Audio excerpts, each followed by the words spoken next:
महत्वपूर्ण प्रश्नों की सूची में मैं अब आगे के अध्याय को आप लोगों को बताऊंगा। पार्ट 1 में 1 से लेके 7 तक मैंने पूरा बता दिया है। जितने भी इम्पोर्टेंट प्रश्न हैं वो सारे मैंने बता दिए हैं। आपको उन प्रश्नों की अच्छे से तैयारी कर लेना है। आगे के अध्याय मैं इस वीडियो में आप लोगों को बताते चलूंगा। तो चलो शुरू करते हैं। तो देखो अध्याय का नाम क्या है?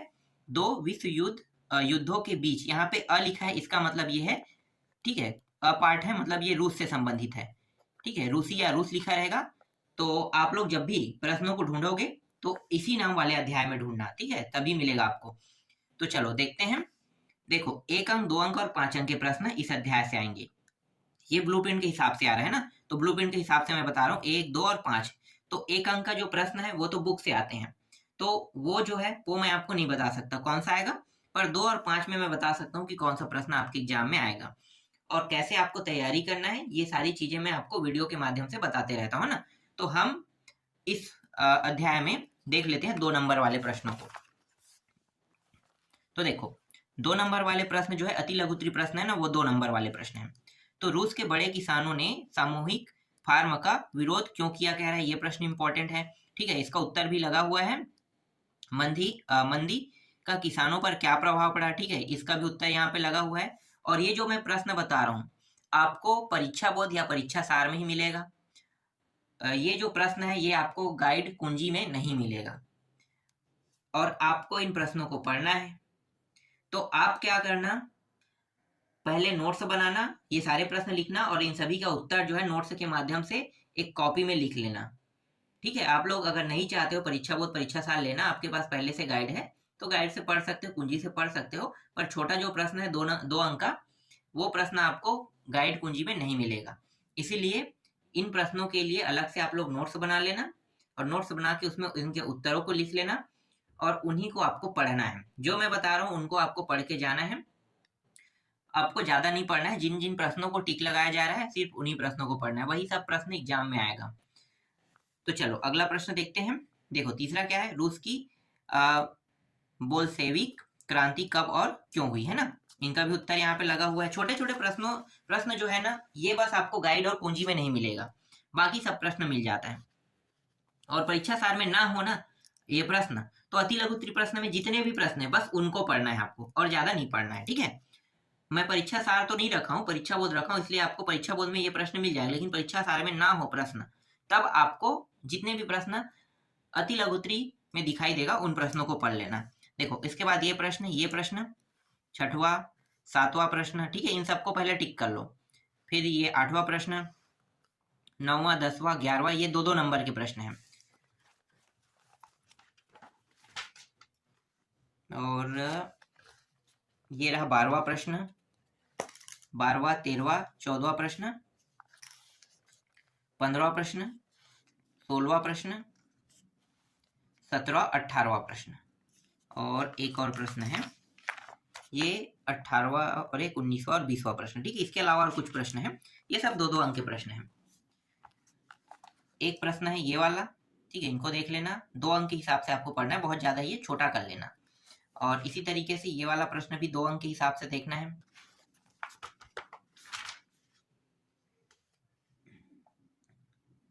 फिर मैं आपको इस अध्याय से 4 अंक के प्रश्न बता देता हूं। तो देखो 4 अंक में आपको ये देखने को मिल सकता है, ठीक है, ये 4 अंक का प्रश्न है, ये वाला प्रश्न, ठीक है, 4 अंक के हिसाब से ये प्रश्न है। 4 अंक के प्रश्न जो है ना, ये आपको कुंजी में आसानी से मिल जाएगा, गाइड में भी मिल जाएगा, ठीक है, सभी जगह मिल जाएगा। ये बड़ा प्रश्न है, ये भी इंपॉर्टेंट प्रश्न है, इनका उत्तर भी आसानी से आपको मिल जाएगा। छोटे प्रश्न बस आपको नहीं मिल पाएगा, ये प्रश्न इंपॉर्टेंट है और ये वाला प्रश्न इंपॉर्टेंट है, बस इतने ही प्रश्न आपको देखना है इस अध्याय से। नहीं, 2 प्रश्न और है, मैं भूल गया था। ये 4 नंबर में ये 2 प्रश्न है, एक 5वां प्रश्न और ये 6वां प्रश्न। इसके बाद अध्याय 9 को देखते हैं। देखो 2 विश्व युद्धों के बीच, है ना, ब लिखा है मतलब जर्मन है, ये जर्मन को बता रहे हैं, जर्मन। अध्याय का नाम अगर इस तरीके से ब तो नहीं दिया रहेगा ना, ब के जगह में जर्मन रहेगा, जर्मन या जर्मनी लिखा रहेगा, ठीक है, जर्मनी ही समझो, तो जर्मनी लिखा रहेगा। तो ये इसी अध्याय वाले में आपको जो मैं प्रश्न बताऊंगा उनको ढूंढना है। यहाँ से भी 1, 2 और 4 अंक के प्रश्न आपको देखने को मिलेगा। तो ये दोनों प्रश्न जो आपको दिखाई दे रहे हैं ये इंपॉर्टेंट है। ज्यादातर प्रश्न देखो अध्याय 8 और अध्याय 9 दोनों से मिला के प्रश्न आने वाले हैं, 1, 4 और 2 का, है ना। तो ज्यादातर जो प्रश्न है ना अध्याय 8 से नहीं आएगा। अगर आप अध्याय 8 को नहीं पढ़ना चाहते हो तो आप छोड़ सकते हो, वहां से नहीं के बतौर प्रश्न आएगा। मतलब एक आध ही फंस सकता है, एक आध ही आ सकता है, वो भी 2 नंबर में आएगा तो। और बड़ा जो प्रश्न है वो यहीं से आएगा, 2 अंक का प्रश्न भी यहीं से आएगा। तो ज्यादातर प्रश्न ना अध्याय 9 से आएगा, तो आप अध्याय 8 को छोड़ सकते हो। तो देखो जब मैं आपको आईएमपी प्रश्न बताता हूँ ना, तो मैं आपको पूरा जानकारी देता हूँ कि कैसे कैसे किस किस अध्याय से प्रश्न आने वाले हैं और किस किस से नहीं आने वाले, तो आप उन अध्याय को छोड़ सकते हो। तो ये बेनिफिट आपको मिलता है। चलो अगला देखें। इसके बाद देखो ये प्रश्न इंपॉर्टेंट है, ठीक है, ये प्रश्न इंपॉर्टेंट है, ये 5वां प्रश्न इंपॉर्टेंट है, इनको टिक कर लेना, ठीक है। 6वां टिक कर लो, 7वां 8वां प्रश्न भी टिक कर लो, 9वां प्रश्न भी टिक कर लो, ये सारे प्रश्न महत्वपूर्ण है। 10वां प्रश्न भी टिक कर लो, 11वां भी टिक कर लो, 12वां प्रश्न भी टिक कर लो, 13वां प्रश्न भी टिक कर लो, फिर ये 14 और 15वां प्रश्न, ठीक है, यहां तक आपको देखना है।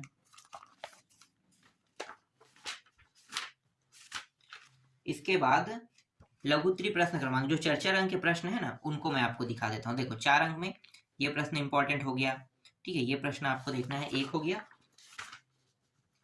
फिर दूसरा ये 8वां प्रश्न, ठीक है, ये इंपॉर्टेंट है, इनको देखना है आपको।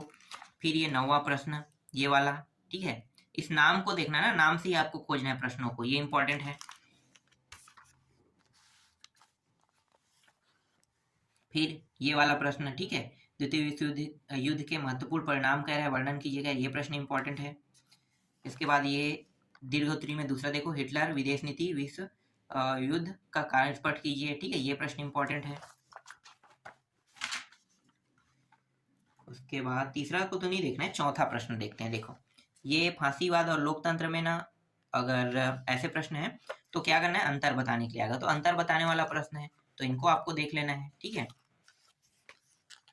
फिर ये भी अंतर बताने वाला प्रश्न है, राष्ट्रवाद और अति राष्ट्रवाद में, है ना, तो राष्ट्रवाद अति राष्ट्रवाद से संबंधित प्रश्न आएगा तो आपको इस तरीके से देना है, ठीक है। 6वां देख लो और 7वां प्रश्न भी इंपॉर्टेंट है, तो 6वां 7वां को भी आपको देखना है। बस इतने प्रश्न इसमें इंपॉर्टेंट है, ज्यादा प्रश्न आपको देखने की जरूरत नहीं है। तो जो जो प्रश्न मैं बताते जा रहा हूँ उनको बस आपको टिक करना है। अब अध्याय 10 पे आते हैं। देखो अध्याय 10 क्या है, अध्याय 10 है उपनिवेशों का खात्मा और शीत युद्ध, है ना। तो यहाँ से आपको 1 अंक, 2 अंक और 3 अंक के प्रश्न देखने को मिलेगा। तो मैं यहाँ पे 2 और 3 अंक के प्रश्नों को आपको बता रहा हूँ। तो 2 अंक के प्रश्न में आपको जितने भी अति लघुत्तरी प्रश्न क्रमांक देखो यहाँ पे आपको दिखाई दे रहा है, सबको देखना है। परीक्षा सार में भी जितना है उन सभी को पढ़ना है। 2 अंक वाले हो सकता है इसमें जो प्रश्न है वो परीक्षा सार में ना हो, तो आपको क्या करना है, जो दोनों में मैच हो रहा है ना वही प्रश्न आपके बोर्ड एग्जाम में आएगा। तो इसीलिए अति लघुत्तरी प्रश्न क्रमांक में जितने भी प्रश्न परीक्षा सार, ठीक है, तो उनको आपको देखना है। इसके बाद यहाँ पे देखो 4 से 7 तक, फिर ये 8वां प्रश्न, 8वां से आप देख सकते हो टोटल 12 तक के, है ना, तो 12वां प्रश्न है। फिर यहाँ पे 12वां और 13वां प्रश्न भी है, यहीं पे दिया हुआ है, ये इंपॉर्टेंट है और ये दोनों प्रश्न भी इंपॉर्टेंट है।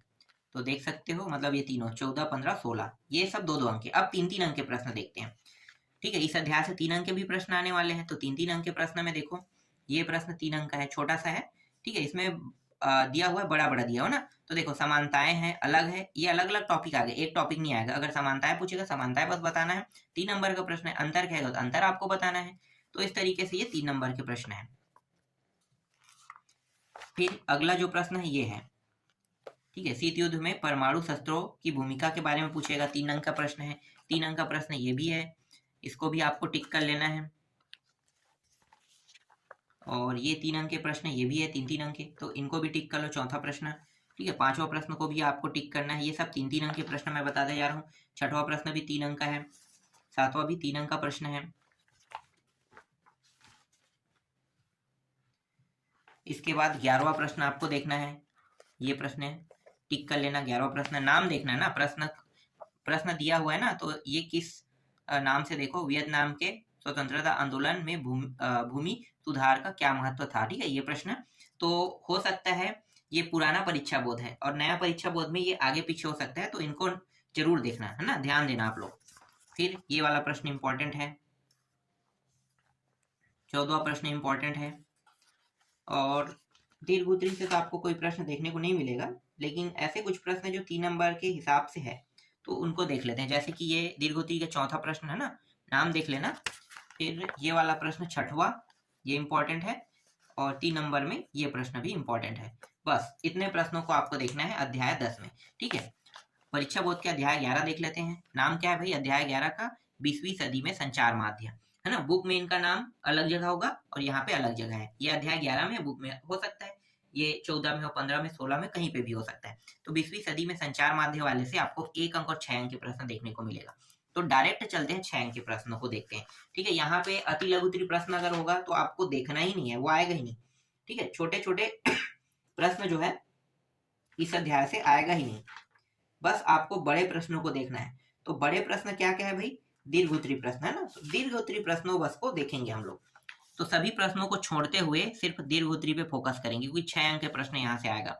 तो ये प्रश्न इंपॉर्टेंट है। ठीक है, ये देख सकते हो, पहला, दूसरा इंपॉर्टेंट है, ये वाला प्रश्न भी इंपॉर्टेंट है। टिक लगाया है जिन जिन प्रश्नों में, उन सभी प्रश्नों को आपको देखना है। चौथा देखो, ये भी इंपॉर्टेंट है। पांचवा भी इंपॉर्टेंट है। छठवां इंपॉर्टेंट है। और ये सातवां प्रश्न भी इंपॉर्टेंट है, इनको भी आपको टिक कर लेना है। आठवां प्रश्न भी इंपॉर्टेंट है। ठीक है, इनको भी आपको टिक कर लेना है। और ये 9वां प्रश्न, ठीक है, इनको भी आपको टिक कर लेना है। ठीक है, बस इतने ही प्रश्न थे इसमें। इसके बाद अध्याय 12 देखते हैं। देखो अध्याय 12, अध्याय 12 क्या है? भारत के संविधान का निर्माण कह रहा है। भारत के संविधान का निर्माण, है ना। तो आपको जो प्रश्न मिलेगा इसी अध्याय पे मिलेगा, भारत के संविधान का निर्माण वाले में। और इस अध्याय से एक प्रश्न आएगा, मतलब 6 अंक के। ठीक है, तो 6 अंक के प्रश्न में कौन कौन सा आ सकता है देख लेते हैं। यहाँ भी आपको अति लघु उत्तरी प्रश्न नहीं देखना है, सिर्फ बड़े प्रश्नों पे हम क्या करेंगे, फोकस करेंगे। तो देखो बड़े प्रश्न क्या क्या है। हाँ, 2 प्रश्न 3-3 नंबर के हिसाब से जोड़ के ला सकता है, तो उसके हिसाब से भी देख लेते हैं। जैसे कि ये प्रश्न 3 नंबर के हिसाब से, 3 नंबर के हिसाब से 2 प्रश्न जोड़ के ला सकता है। तो ये प्रश्न एक हो गया। संविधान सभा का गठन किस सीमा तक लोकतांत्रिक था, ये प्रश्न हो गया। ठीक है, 3 नंबर के। अ और ब 2 प्रश्न आएंगे इस तरीके से। फिर ये प्रश्न इंपॉर्टेंट है। फिर दीर्घ उत्तरी का देखो, ये प्रश्न इंपॉर्टेंट है। फिर दूसरा प्रश्न, ये भी आपको देखना है। तीसरा प्रश्न भी इंपॉर्टेंट है। चौथा, पांचवा प्रश्न और छठवा। यहाँ पे 2 प्रश्न और है, एक 7वां है और एक 8वां है। देखो 7वां और 8वां, तो इतने प्रश्नों को आपको देखना है। और यहाँ से प्रश्न अ और ब करके आएगा, तो 2 प्रश्न जो रहेगा ना अ ब, वो 3-3 अंक का रहेगा। तो 3-3 अंक के हिसाब से हम यहाँ पे देख रहे हैं सभी प्रश्नों को। अब आते हैं अध्याय 13 पे। तो अध्याय 13 देखो, संविधान, शासन व्यवस्था और सामाजिक सरोकार। ठीक है, अध्याय 13 है। ये आपको बुक में दूसरे जगह मिलेगा, गाइड में भी दूसरा जगह रहेगा, परीक्षा बोध परीक्षा सार में बस अध्याय 13 के आसपास मिल सकता है। ठीक है, तो नाम आपको क्या देखना है, अध्याय का नाम है संविधान, शासन व्यवस्था और सामाजिक सरोकार। इस अध्याय से 6 अंक के प्रश्न आएगा। तो यहाँ भी हमें सिर्फ बड़े प्रश्नों को देखना है, ना कि छोटे प्रश्नों को। तो इसमें थोड़ा ज्यादा प्रश्न है, आपको ज्यादा देखना पड़ेगा। देखो एक प्रश्न तो ये है, ये प्रश्न है। ठीक है, ये प्रश्न जो है लघु उत्तरी प्रश्न क्रमांक में मिलेगा। और ये दोनों प्रश्न आपको देखना है, ये दोनों बहुत महत्वपूर्ण प्रश्न है। इसके बाद ये 7वां प्रश्न देखना है आपको। फिर 8वां प्रश्न देखना है। फिर 9वां प्रश्न, ये 10वां प्रश्न भी उतना ही महत्वपूर्ण है, 11वां भी, 12वां भी। ये जो प्रश्न मैं अभी बता रहा हूँ ना, ये अ ब वाला है, 3-3 अंक वाला, 3-3 अंक के हिसाब से, है ना। 13वां प्रश्न भी। फिर 14वां नहीं देखना है आपको, 15वां देखते हैं, ये वाला प्रश्न। जो नहीं दिखा रहा हूँ, जिसको छोड़ देना कह रहा हूँ, उनको छोड़ देना, उनको पढ़ना ही मत। 16वां प्रश्न। फिर डायरेक्ट अगर एक प्रश्न आता है 6 नंबर में, तो आपको इस तरीके के प्रश्न देखने को मिलेगा। दीर्घ उत्तरी प्रश्न क्रमांक 1, दूसरा देखना ही नहीं है। तीसरा देख लेते हैं, तीसरा प्रश्न ये वाला। और ये चौथा प्रश्न यहाँ पे है, इनको देखना है। 5वां प्रश्न यहाँ पे है। 6वां प्रश्न ये वाला। 7वां प्रश्न ये है। प्रश्नों के नाम भी दिया हुआ है ना, तो उसी नाम वाले को आपको टिक करना है। उसके बाद 8वां नहीं आएगा, 9वां नहीं आएगा, नहीं 8वां नहीं आएगा, 9वां देखते हैं। 9वां ये वाला प्रश्न, ये इंपॉर्टेंट है। ये 10वां प्रश्न महत्वपूर्ण है, ये इंपॉर्टेंट है। और ये 11वां प्रश्न, और ये अंतिम है 12वां प्रश्न। तो इतने प्रश्नों को आपको देखना है। इसके बाद अध्याय 14 को देखते हैं। तो देखो अध्याय 14 जो है स्वतंत्र भारत में लोकतंत्र और राजनीतिक संस्थाओं की कार्यप्रणाली। 3 और 4 अंक के प्रश्न इस अध्याय से आपको देखने को मिलेगा। तो 3 अंक और 4 अंक के जितने भी प्रश्न हैं उनको देख लेते हैं। तो इस अध्याय से आपको अति लघुत्तरी प्रश्न क्रमांक 1 भी नहीं देखना है। जितना भी प्रश्न रहेगा वो सबके सब लघुत्तरी प्रश्न क्रमांक रहेगा। तो लघुत्तरी प्रश्न क्रमांक देखो, ये प्रश्न इंपॉर्टेंट है, ये प्रश्न इंपॉर्टेंट है, दूसरा तीसरा इंपॉर्टेंट है, चौथा इंपॉर्टेंट है, पांचवा इंपॉर्टेंट है, छठवां इंपॉर्टेंट है, सातवां भी इंपॉर्टेंट है। इसके बाद 3 नंबर में ये 4 नंबर का प्रश्न है। 3 और 4 दोनों में देखने को मिल सकता है। 9वां प्रश्न 3 और 4 के हिसाब से। 10वां प्रश्न 3 और 4 नंबर के हिसाब से, दोनों के हिसाब से, मतलब यहाँ से 3 और 4 के प्रश्न नहीं आएगा, तो 3 और 4 दोनों के हिसाब से देखने वाला भी प्रश्न यहाँ पे एक साथ मैंने ऐड कर दिया है। ठीक है, ये प्रश्न भी इंपॉर्टेंट है, ये 4 नंबर वाला है। ये प्रश्न 3 नंबर वाला है। ठीक है, 3 नंबर में ये प्रश्न देखने को मिलेगा, 3 नंबर में ये प्रश्न देखने को मिल सकता है, और ये प्रश्न भी 3 अंक में देखने को मिल सकता है, 14वां प्रश्न। ठीक है, अब डायरेक्ट चर्चा नंबर बस में देखने को मिलने वाले प्रश्नों को देखते हैं। कुछ प्रश्न ऐसे थे 3 नंबर में जो 4 नंबर में भी आ सकता था, लेकिन ये जो प्रश्न देखो, पंजाब और असम जो आंदोलन हुए उनका उद्देश्य कह रहा है, ये प्रश्न जो है ये सिर्फ 4 अंक में देखने को मिलेगा। इसके बाद ये जो दूसरा प्रश्न ये भी सिर्फ 4 अंक में देखने को मिलेगा। तीसरा प्रश्न भी 4 अंक में आपको देखने को मिलेगा। चौथा प्रश्न 4 अंक के हिसाब से, पांचवा प्रश्न 4 अंक के हिसाब से, ये छठवां प्रश्न और 7वां प्रश्न ये भी 4 अंक के हिसाब से ही आपको देखना है, याद करना है। और ये प्रश्न 8वां प्रश्न भी 4 अंक के हिसाब से। अब एक चीज बता देता हूं मैं यहाँ पे आपको, जो अध्याय 14 से मैं आपको जो प्रश्न बता रहा हूँ ना, अध्याय 14 से, तो यहाँ से अधिकतर 3 अंक के ही प्रश्न आएगा, 4 अंक के प्रश्न नहीं के बतौर है। तो ज्यादातर अगर आप फोकस करते हो तो 3 अंक के प्रश्नों में फोकस करना, 4 अंक के प्रश्न बहुत कम चांस है आने की। इसके जो एक और अध्याय है ना, जो जुड़ के आना है, 2-3 अध्याय मिलके एक इकाई बना रहे हैं, तो उसी हिसाब से इनको आना है अध्यायों में, है ना। तो यहाँ से ना 3 अंक के प्रश्न ज्यादातर आएंगे, फिर भी मैं रिस्क नहीं लेना है कह के आप लोगों को 4 नंबर के कुछ प्रश्नों को दे रहा हूँ। तो जो प्रश्न मैं आपको दे रहा हूँ उनको आपको अच्छे से तैयार कर लेना है। अगले पार्ट में मैं आपको बाकी जो प्रश्न अध्याय बचा है उनको मैं आपको बता दूंगा।